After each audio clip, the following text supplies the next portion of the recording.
After days of speculation, President Trump has answered the question of whether or not he intends to strike Iran. You don't seriously think I'm going to answer that question? Will you strike the Iranian nuclear component? And what time exactly, sir? Sir, would you strike it? Would you please inform us so we can be there and watch? I mean, you don't know that I'm going to even do it. You don't know. I may do it. I may not do it. I mean, nobody knows what I'm going to do. I can tell you this, that... Nobody knows what I'm going to do. He starts making a joke to the guys behind him in the hard hats. Hey, fellas, you hear this? Hey, they want me to tell them when I'm going to hit the Iranian nuclear reactor. Yeah. Hey, synchronize your watches. I want you to hear me clearly. I say this without a hint of irony or exaggeration. This is the ideal foreign policy. This is more sophisticated foreign policy than we have heard from 99% of politicians, policy wonks, and pundits in my lifetime. I may do it. I may not do it. And you may not like it, but this is what peak foreign policy looks like. We will get into why. I'm Michael Knowles. It's the Michael Knowles Show.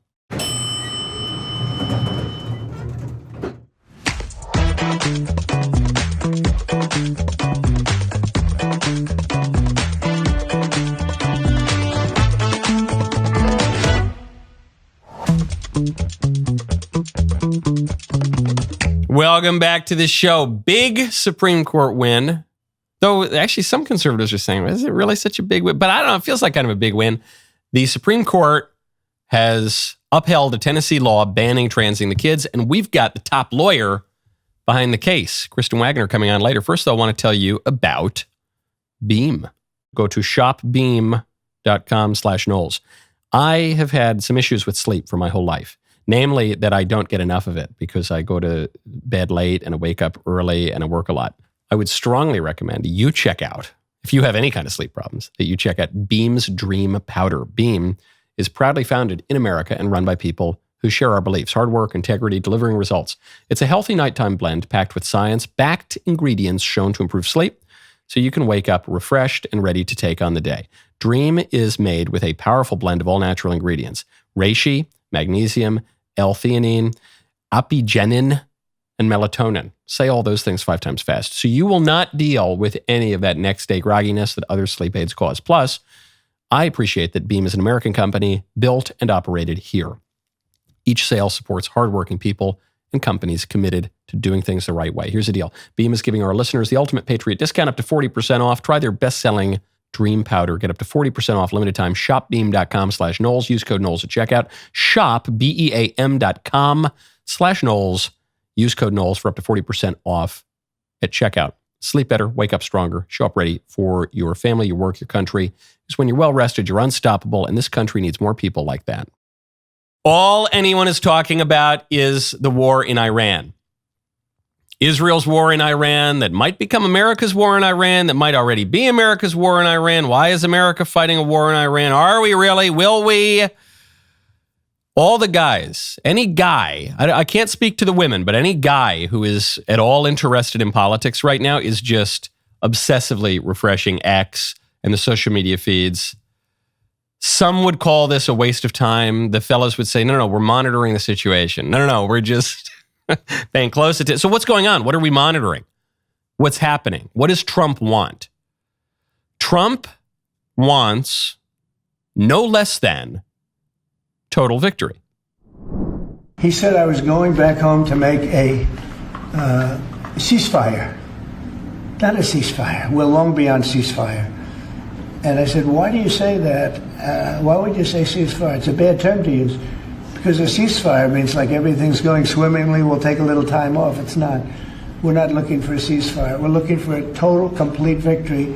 Again, you know what the victory is. No nuclear weapon. Mr. President. So I thought it was a very badly worded statement by him, and obviously I let him know that.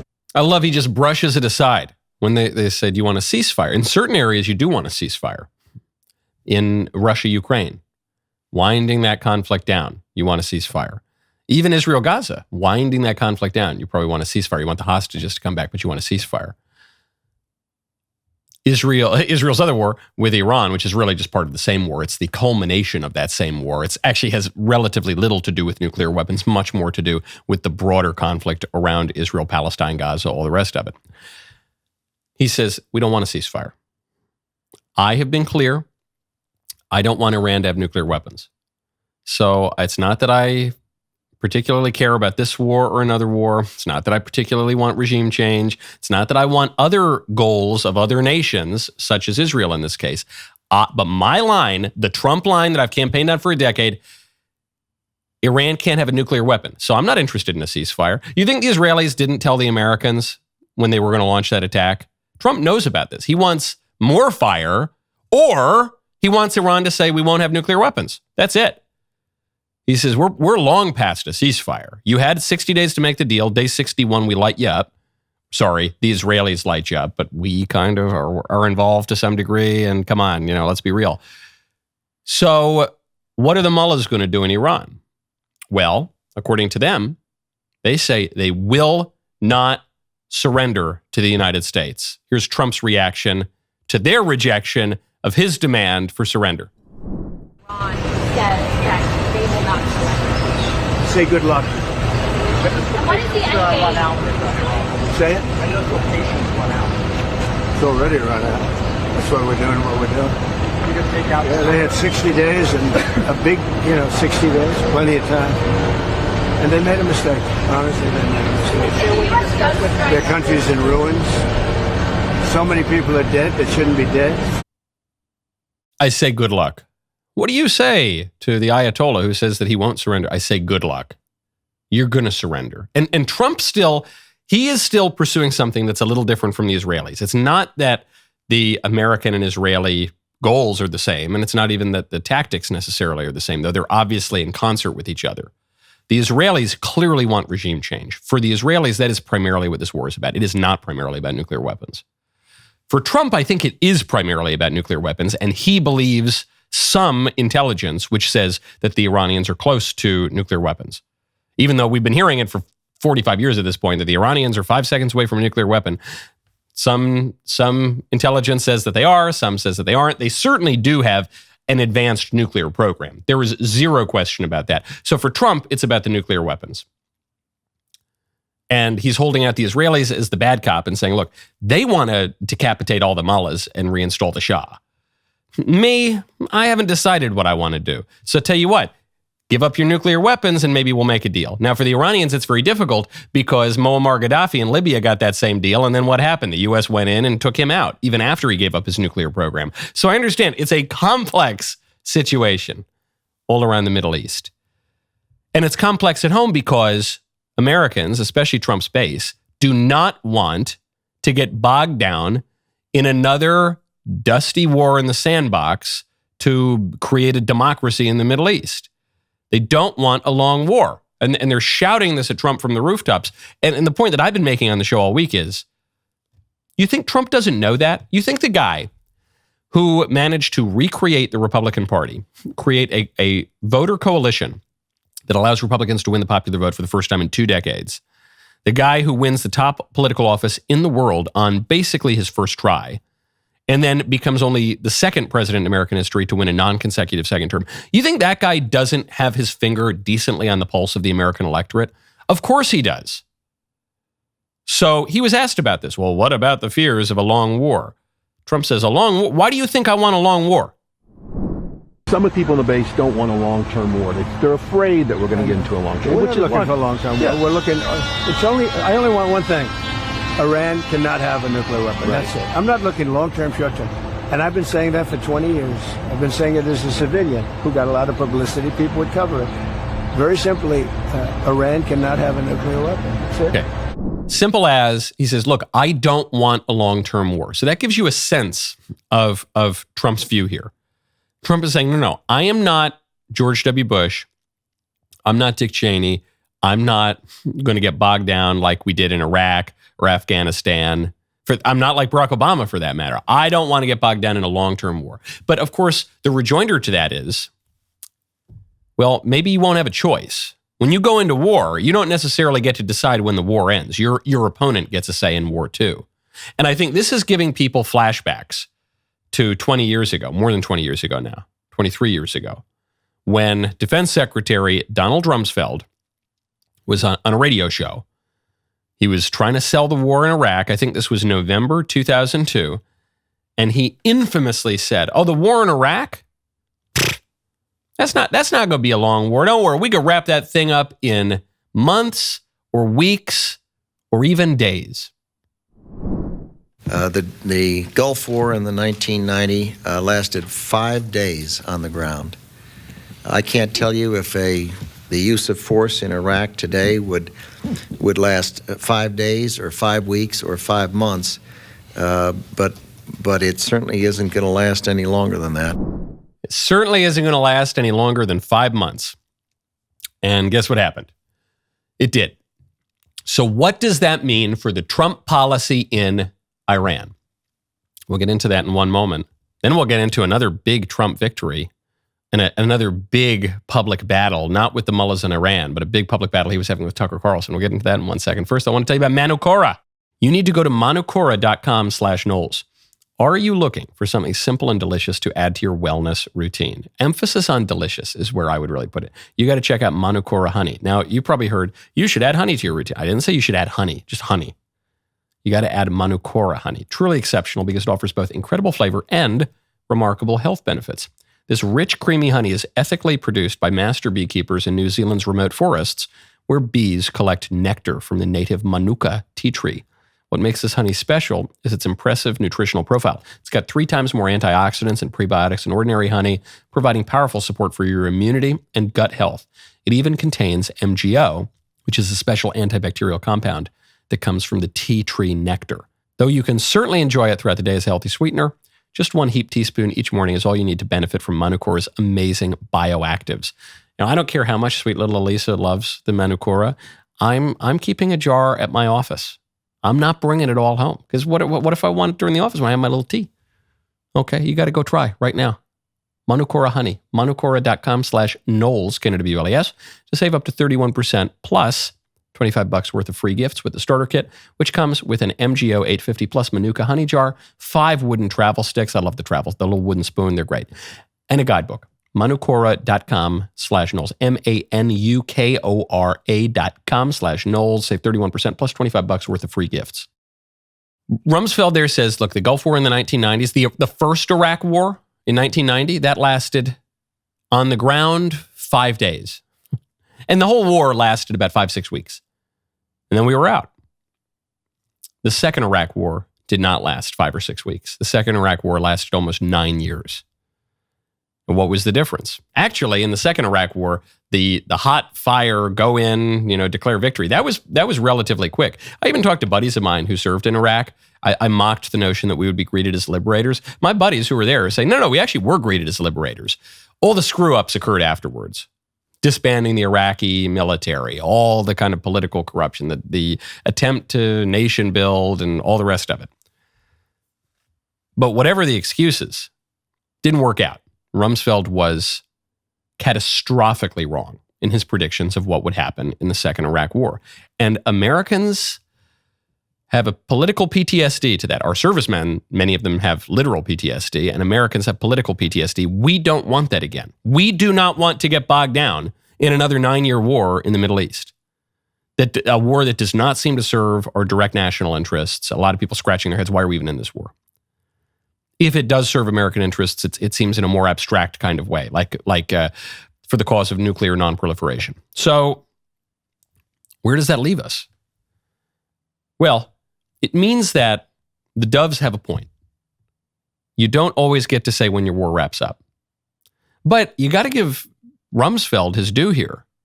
The hawks have a point too. Because what the doves are saying is it's not possible to have a short war. And that's not true. The first Iraq War was really short. The first Iraq War took about a month. Okay? So the hawks have a plausible argument too. And now it's up to Trump to reconcile these two factions that are within his government. But Trump does that again and again. Trump keeps rival factions on all manner of issues in his government. You see this especially with tariffs and free trade. You see this with people who are really pro-Ukraine, really skeptical of the Ukraine war. You see this all over the place.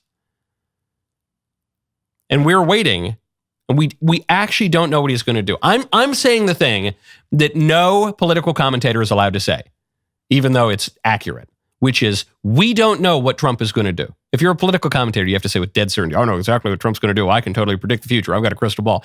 You don't know. That's the strength of the Trump foreign policy. When he comes out there and says, I may strike Iran, I may not strike Iran. That is, without question, the bluntest, most truthful statement that man has ever made. Because I'm not even sure he knows at that moment. His unpredictability is his great strength in foreign policy. But the stakes are very, very high. Because it could be a really short war. That really has happened. We could get bogged down for a decade. That really has happened too.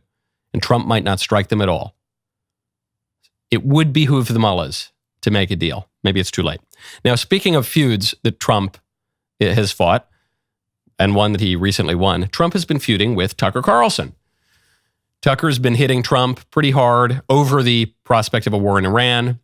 Trump has come out, he said, hey, kooky Tucker Carlson needs to shut his mouth, basically. And so Tucker got the nickname. He got the much coveted Trump nickname, Kooky Tucker. And then this happened. Have you seen the Tucker Carlson, Senator Ted Cruz interview? It seems like this issue on whether or not the United States should strike is kind of dividing a lot of your supporters. No, my supporters are for me. My supporters are America first. They make America great again. My supporters don't want to see Iran have a nuclear weapon. Tucker's a nice guy. He called and apologized the other day because he thought he said things that were a little bit too strong, and I appreciated that. And Ted Cruz is a nice guy. I mean, he's been with me for a long time. I'd say once the race was over, he's been with me ever since, right? But very simple. If they think that it's okay for Iran to have a nuclear weapon, then they should oppose me. But nobody thinks it's okay. People that don't want, I don't want to fight either. I'm not looking to fight. But if it's a choice between fighting and them having a nuclear weapon, you have to do what you have to do. Maybe we won't have to fight. Don't forget, we haven't been fighting. We add a certain amount of genius to everything, but we haven't been fighting. So notice what he puts in. It's in this nice sandwich. He's talking about policy in the bread, but then the meat of the sandwich is, yeah, Tucker, he's a nice guy. He called to apologize to me. Yeah, he said he went a little too far, which is great. I was relieved to hear that. I was really relieved to hear that because, I like Tucker. Tucker's been a great voice on the right for many decades at this point, and I love Trump, and I don't want them to fight. Just as I was relieved to hear that Trump and Elon kind of made up. This is something that Trump is really good at. See, people, when they're watching politics, what they want and what they expect, but what they want, what they desire, is division. Even people on the right, even people who call themselves MAGA or America First or conservative, they love the fighting. They love the drama. Trump doesn't love the fighting and the drama. He's a pugilist. He can throw a punch harder than pretty much anyone in national politics. But he doesn't love the drama. He tries to unite people. And for all the little gossipy hens on the right who love, ooh, did you see? Ooh, Elon and Trump are fighting. Ooh, pick a side. Are you team Elon or team Trump? Ooh, I want to pick a side. Ooh, I want to tweet about it. Ooh, whose side are you on, Trump or Tucker? Oh, yeah, I like Trump. No, I like Tucker. Oh, yeah, let's let them duke it out. Ooh, ooh, ooh, ooh. All these little gossipy hens would rather have drama than results. They would. All they want to do is nitpick. You'll notice I don't really pick fights on the right. I try not to. Occasionally you have to, but I try not to. I try to get along with people on the right. Not just because I'm an amiable, civilized fellow, but because I realize that I am in politics to do a thing. I am in politics to advance something. I am in politics to advance the common good of the United States. And I recognize that I have enemies, I have opponents, and I have people that I have to work with in my coalition. And I might not like some of the people in my coalition. And I might have political or personal problems with people in my coalition. But I realize that I need to put my ego aside for a second because I have a bigger job to do. That's how I view politics, at least. That's how Trump views politics. and all the gossipy little hens who just want to see everyone fighting because it makes good reality TV, they are not helping the situation. It's kind of funny that Trump is the big reality TV star, but he gets that you got to get along, get together. He fought that brutal primary against Ted Cruz. He goes, oh, Ted, yeah, we get along great. Oh, love Ted. Yeah, we fought that race. But, ever since then, we get along great. Yeah, love Ted. We get along. Yeah, Tucker, we get along. Yeah, it's all good. Don't worry. We're going to move forward. Trump is particularly good at unity. And this is, by the way, part of the anti-ideology of America First. What does America First mean? America First means a million things. It's a phrase that's been used for a very, very long time. But when I say America First, I mean the movement that Trump made. That phrase lay dormant for a very, very long time, many, many decades. And then Trump picked up that phrase because he liked it and he turned it into something distinct. Just like Trump picked up the phrase, make America great again. That wasn't Trump's original coinage. Ronald Reagan used that phrase. I think Richard Nixon might have used that phrase. But Trump picked it up. He made it his own thing. And the Trump version of America First is an anti-ideology. It's rather different than some of the other political movements. Libertarianism, even traditionalism, even all these different isms, neoconservatism, paleoconservatism, ism. He says, no, America First. And that has a profound meaning because it means we're going to bring in people who have disparate ideological views. We're going to make them work together. The free traders and the tariff people, the pro-Israel people, the pro-Arab people. I don't know. We're going to bring in the big business guys, the more Main Street populist guys. We're going to bring them all in. We're going to put America first. Not your ideology first, not your special political monikers first, not your favorite pundit or your favorite senator first. No. America first. That's what Trump means. But that's not necessarily what other people have meant by that, but that's what Trump means by it. And he's very good at it. And it's an anti-ideology. But they don't totally agree. Elon Musk and Peter Navarro don't totally agree on trade. Yeah, shut up, nerd. Don't care. Guess who's the president? Neither of those guys. Trump is. And he's created a coalition that won, and its policies do not satisfy the purist ideologue. That's why it worked. That's what's great about it. And we're just gonna, when people start to get a little uppity and a little big for their britches and a little out of line, we're not gonna just duke it out on TV and on Twitter and yell and scream at each other. We're going to pick up the phone. Oh, hey, Tucker, what's up? Oh, you're sorry for saying those mean things about me? All right, it's cool. You're a nice guy. Whatever. All right, back to work. Here we go. Oh, hey, Elon. Yeah, no worries, buddy. It's all right. Hey, we figured it out. It's all right. Let's back to work. Back to work. Keep moving forward. Don't get distracted by the gossipy, stupid nonsense. That's my ideology. It's an anti-ideology is really what it is. But I dig it, man. Now, speaking of apologies, people have called for me to make an apology. I've gotten emails about this, and I want to address it. First, I want to tell you about Shopify. You got to go to shopify.com/Knowles. I've started a number of businesses over the years. It's funny, I never really had thought of myself as a businessman, but I actually have had a bunch of businesses, including my Mayflower, so obviously love that.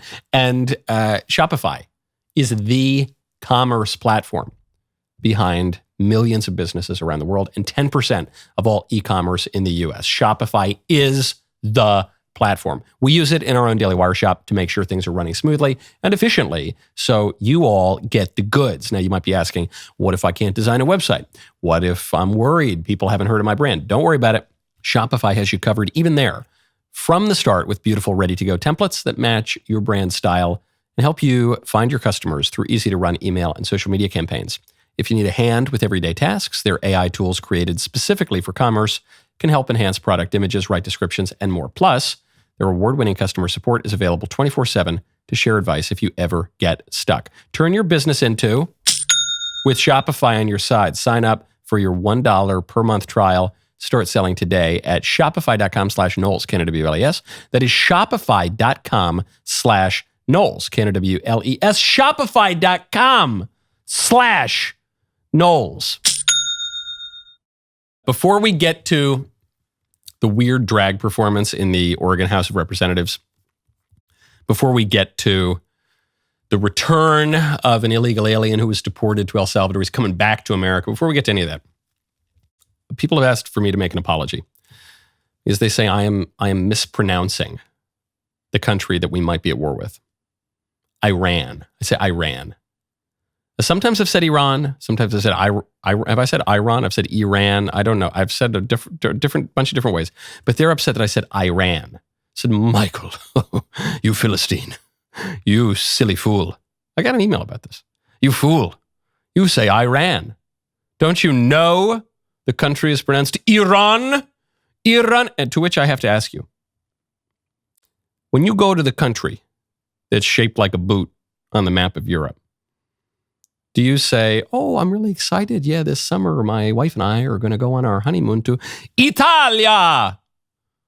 Oh, yes, I'm really excited to have some food. That is all'italiana.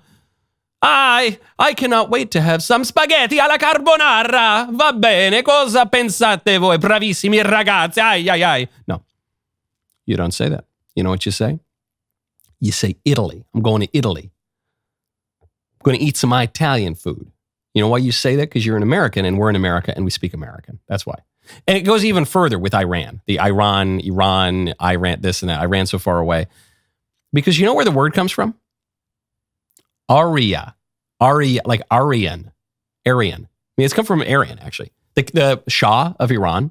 See, I just did. I don't know. I go back and forth. What do I care? I speak American. I don't care how they pronounce it. The Shah of Iran is styled the King of Kings in light of the Aryans. Aryans, like the old, with obviously in the 20th century, that word gets a lot of currency because of the Aryan ideology of the Nazi Party. But they view themselves as the Aryans.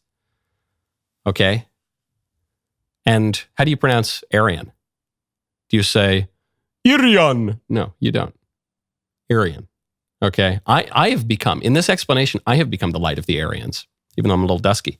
Like the Persians, who call themselves Aryan. It's Iran. Speak American. No apologies. Okay. Speaking of interpretation, we turn now to interpretive dance. This was on the floor of the Oregon House of Representatives. There was a resolution. Resolution was proposed to celebrate the, quote, artistry of black drag performers. We have a massive invasion of foreign nationals in our country, millions of people per year for many, many years now. We are involved in at least one war, obviously the war in Ukraine and Russia. We might get involved in a direct way in another war in Iran. We might even have to take out nuclear reactors there. But the Oregon legislators think it's really important not only to celebrate black drag performers, but to have a black drag performance on the floor of the legislature.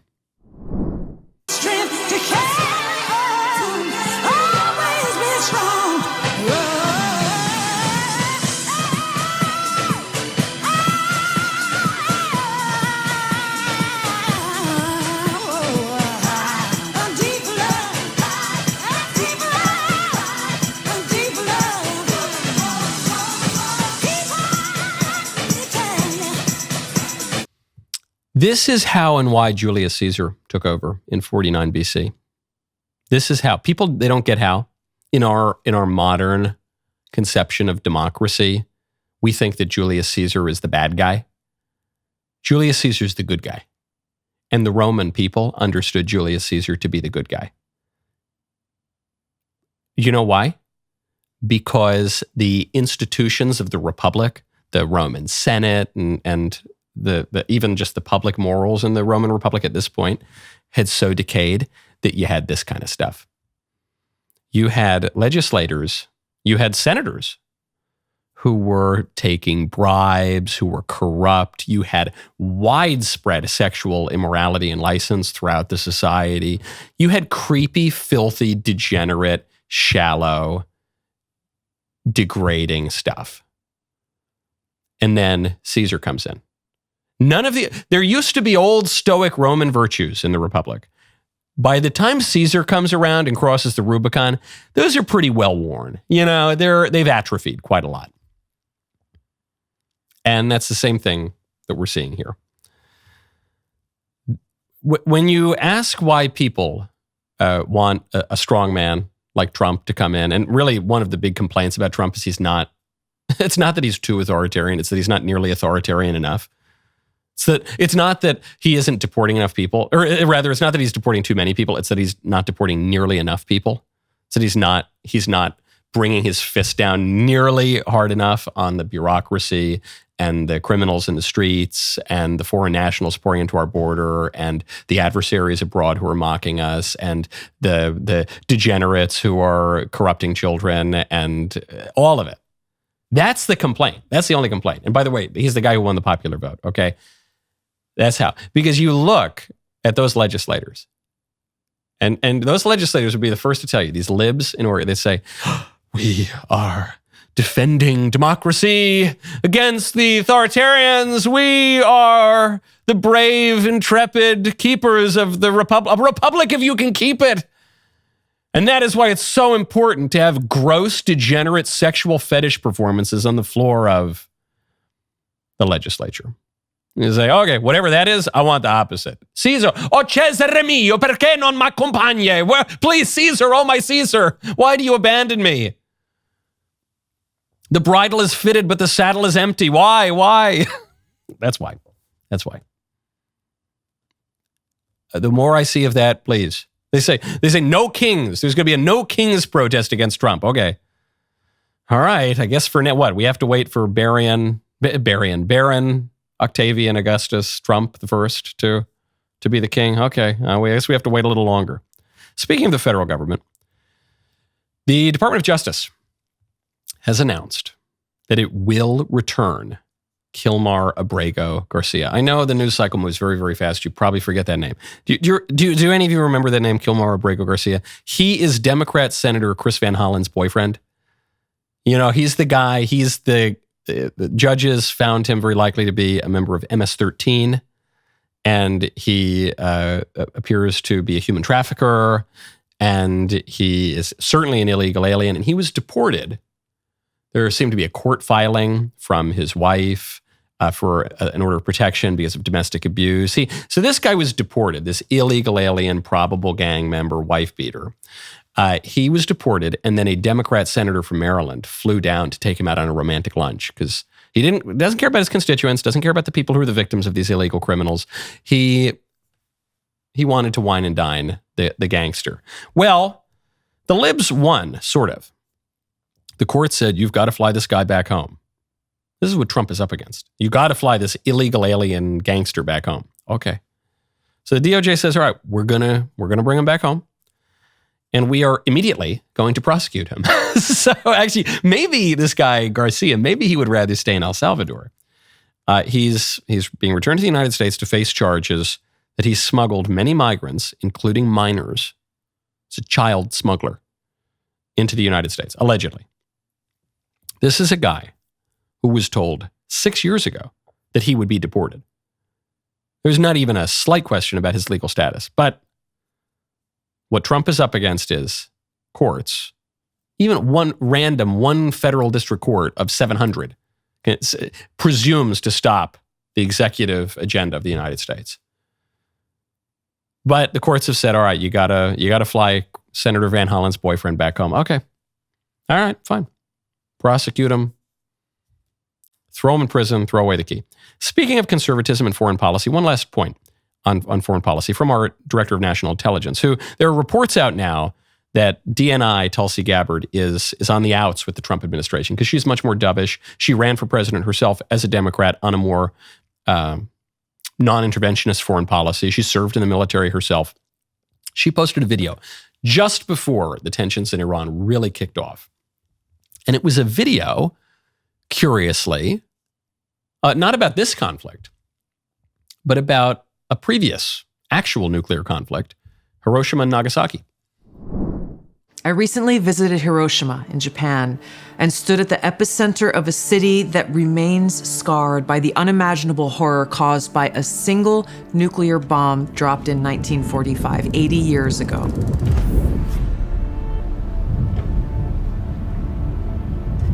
It's hard for me to find the words to express what I saw, the stories that I heard, the haunting sadness that still remains. This is an experience that will stay with me forever.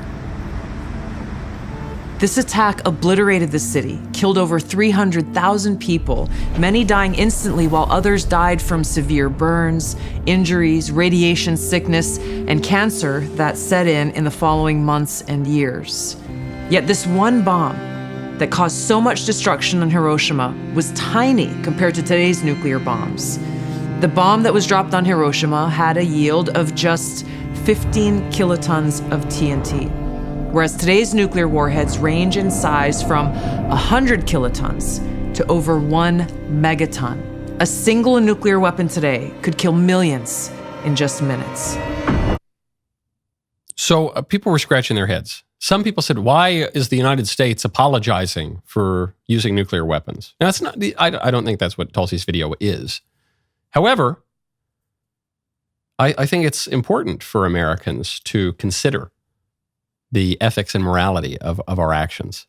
Even if you say, well, I would have done it anyway, I would have dropped the bomb anyway, or I would have dropped the first bomb and not the second bomb, or I don't know, I might have just tried to push for a surrender from Japan, but maybe we couldn't have gotten that. At the very least, we need to subject even past historical events to principles such as just war theory. Does dropping the nukes on Hiroshima and Nagasaki justify the criteria of just war? That's kind of dubious, isn't it? Well, you say, what about the bombing of Tokyo? That was actually worse than Hiroshima and Nagasaki. Yeah, you're right. What about Dresden? Yeah, well, good questions. You're right. I don't think that Tulsi is releasing this video to get us to hate our own country. I don't think that's the point at all. And I don't think it's about the past. I think it's about today, because the war in Iran, and to some degree the conflict in Russia, Ukraine, is about nuclear weapons and about how different nuclear weapons are today than they used to be. And it's got to get us to think about those results. In some ways, her video could be taken by a hawk who says, yeah, that's why we need to stop Iran's nuclear program, just as it could be taken by a dove to say, yeah, we should be much more circumspect before we go into these conflicts. But my point actually has very little to do with foreign policy and more to do with political philosophy, which is that kind of a video, that kind of reflection from the Director of National Intelligence, Tulsi Gabbard, tells you a lot about what it means to be a political conservative, which is that being a political conservative entails both patriotism and, at the very least, a quiet circumspection. It entails being on your side, on the side of your country. Your country, do or die, because it's your country. But having at least a quiet reflection, a moral reflection. You're not just some robot. You're not just a grunting baboon. You're a thinking creature with reason. And in this country, you're supposed to have a say over your own government. And you have to have a little quiet reflection about that. That I think is what's going on. And even furthermore, to be a political conservative requires one to resign oneself to aspects of the fallen world. Not to be utopian, but to resign oneself, this is how it works. To resign oneself to the ideological impurity of any effective coalition. To resign oneself to give up ideology. To have moral principles, to apply those principles, but apply them with prudence and practice in a world that will, at the terrestrial level, be disappointing. That's what I think this is about, and I think it's an important lesson. I think Trump has exemplified that better certainly than any president in my lifetime. There are others who did pretty well. Nixon would be an example who comes to mind. That's a conversation for another time. In any case, just as the Trump administration has reordered the political parties, he would seem to be remaking geopolitics as we speak. Today has bravely chosen to self-identify as a holiday we're celebrating the only way that makes sense, by watching Am I Racist?, the official movie of Juneteenth, in theaters. It became the #1 documentary of the decade on DailyWire Plus. It became the most watched piece of content in platform history. Now, thanks to an unverified but enthusiastic number of fans, it is being celebrated as the official movie of Juneteenth. If you've already seen it, watch it again. If you haven't, today's the day of reckoning. Am I Racist?, the official movie of Juneteenth, streaming now only on DailyWire Plus. My favorite comment yesterday is from Stray1239. The Founding Fathers may have had Harvard, but we have Harvard with remedial math courses. So take that, Jefferson. Oh yeah, aren't we so much smarter now? It's like that viral girl on TikTok. We're so much smarter today. You see, back in the founding era, they only had Harvard, but we have Harvard with 7th grade algebra because the students don't know how to do basic math. Okay, now speaking of young people not understanding basic concepts, and older people not understanding basic concepts. You know, there's been this ideology in recent years that has been, in my view, the apotheosis of the sexual revolution. So I don't think it came out of nowhere, but it's distinctly absurd. It's the transgender ideology, which says that a man can be a woman and vice versa. And it's an ideology which, taken to its logical conclusion, has to apply to children. So not just transing the adults, but transing the kids. And that was what was at issue in one of the most important Supreme Court battles in recent years. We've had a few pretty big ones in the last 5 or 10 years, but this was up there. This would be the case involving my own Attorney General, Jonathan Skrmetti. Tennessee passes a law, says you can't trans the kids. The libs take this all the way up to the courts. The Attorney General defends the law. The Supreme Court decides yesterday, 6-3, yes, states can pass laws to say that you can't castrate little children based on a preposterous ideology. So on the one hand, we say, great, huge Supreme Court win. This is awesome. But on the other hand, you say, man, has our country decayed this much that this is what we celebrate? Yes, states now have the right not to mutilate little children based on the... Man, I'm thrilled. It was a huge win. But on the other hand, you say, how is it? It should be 9-0. How is it 6-3? How has our country fallen this far? So I'm so pleased to be joined to discuss this with one of the most important lawyers in the United States. That would be the head of the Alliance Defending Freedom, Kristen Waggoner, who is the top lawyer in this whole case. Kristen, thank you so much for coming on the show. Oh, thanks for having me, Michael. So, Kristen, ADF has been obviously not behind only this case and this issue, but so many of them over the years on transgenderism, on defending life, on defending all the good stuff in our judicial system. Tell me about this case, because I skimmed through the opinion. I'm not a lawyer. What do I know? I skimmed through the opinion and say, okay, this is all basically good stuff. However, I noticed the court used pro-trans pronouns. So on one side, the court is concluding, yeah, transgenderism, at least for kids, is ridiculous. But they're using the language that would seem to affirm the trans ideology. Well, I noticed that too. And at the same time, though, I think recognizing that it was a 6-3 victory is important. As you have just talked about, the ideologies that Americans have really succumbed to for about 10, 15 years now are very destructive. And frankly, this decision is one to return us back to common sense and biological reality. But ultimately, even the law and the cases that come before the Supreme Court are a reflection of a flawed vision of what it means to be human. And we have to correct that. That is the biggest medical scandal, and I think the biggest issue that is ravaging the next generation. So I was delighted to see the victory. I think it helps us turn the corner. And it's also, I think, a phenomenal story for people to understand who all played a role in this, because it's far beyond the lawyers. And it even includes the DailyWire in terms of us all standing up for truth to get this result. Well, thank you. You know, I wasn't going to flatter myself here on this, but you know, DW has certainly been really interested in this issue for a long time. So I was really pleased to see the decision. As you say, this might mean that we're turning a corner.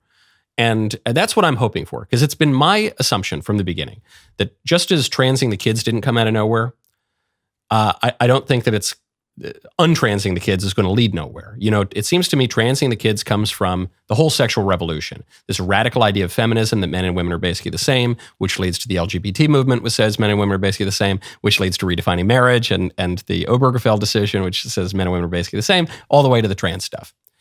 So once you reach the apotheosis of that idea, then you start moving in the other direction. It seems to me you keep pulling on that thread. Maybe you will get, as Justice Thomas points out in his concurring opinion, or as Justice Alito points out in his concurring opinion, maybe that Bostock decision enshrining transgenderism in civil rights law, maybe that's got to go too. Maybe I'm just being too hopeful. What do you see coming next?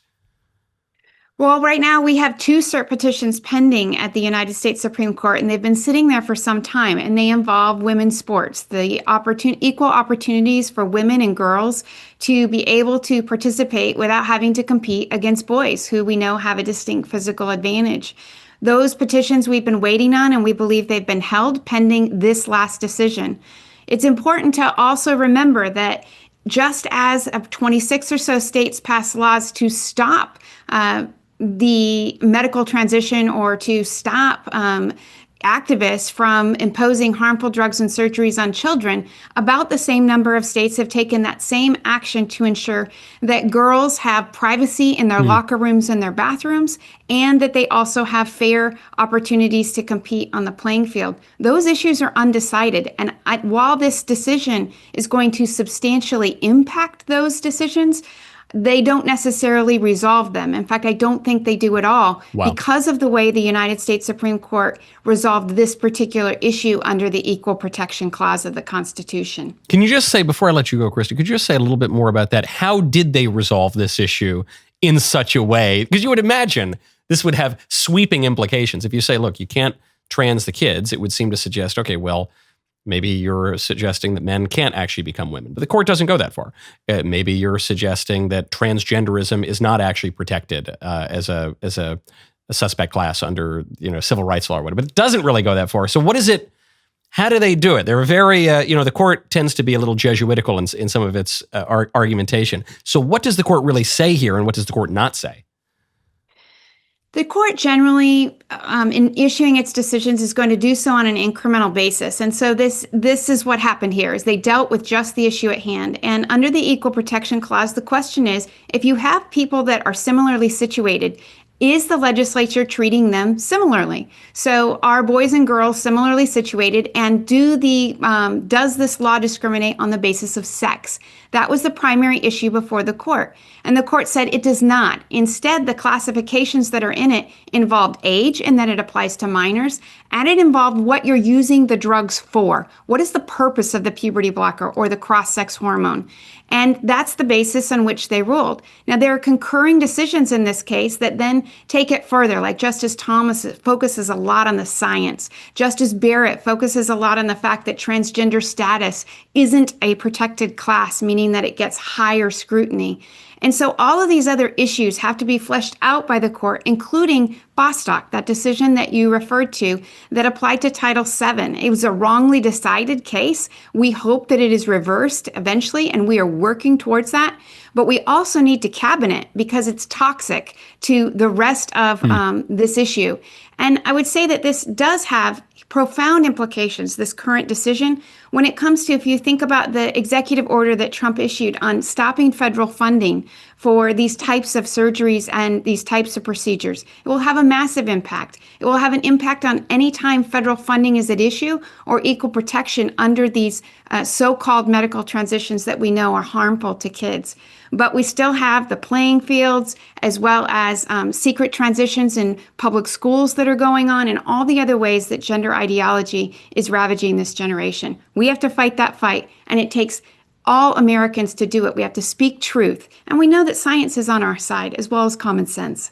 Well, it's a great win, and it's a great victory for ADF and for Jonathan Skrmetti for Tennessee and for anyone of good conscience and common sense in the country. But as you point out, Kristen, lot more fights to fight, a lot further to go. So thank you so much. Keep up the magnificent work at ADF.